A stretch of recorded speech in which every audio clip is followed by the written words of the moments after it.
And the after vaccinating birds against coccidiosis, how can I assess whether or not the birds are protected?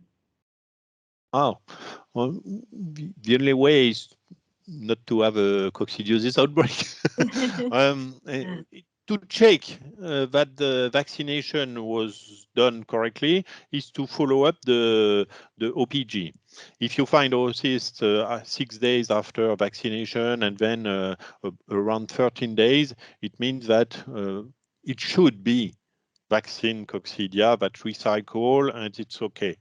But to make sure that vaccination was done and is efficient, we don't know. The only way to check is to make sure that there will not be coccidiosis outbreak and that growth will be okay.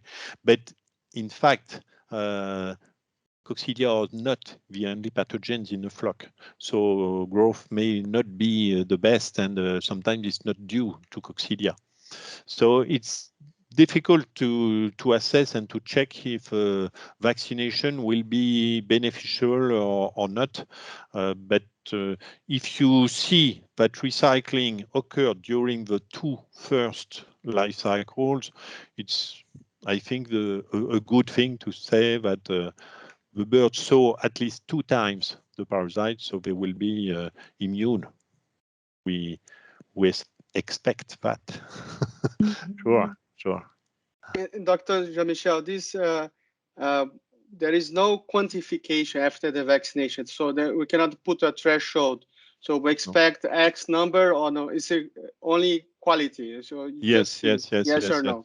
Yes, because the sampling of the droppings doesn't give some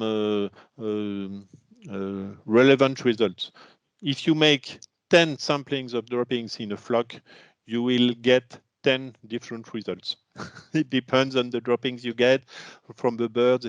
So you make a pool of different droppings, at least 30 or 40 droppings. So you take some intestinal droppings, but also cecal droppings when you make the sampling, because Eimeria necatrix and Eimeria tenella, they will produce their oocysts only in the ceca. So you need to have intestinal feces, but also cecal dropping, because if you pick up only intestinal dropping, you won't see the oocysts of tenella and necatrix that might recycle. So it's important to get all the kinds of droppings. But there is no amount, because sometimes you may get large amounts, sometimes you will get small amounts. It depends on your sample. But the important thing is to check that you find different sizes of oocysts, meaning that there are different species.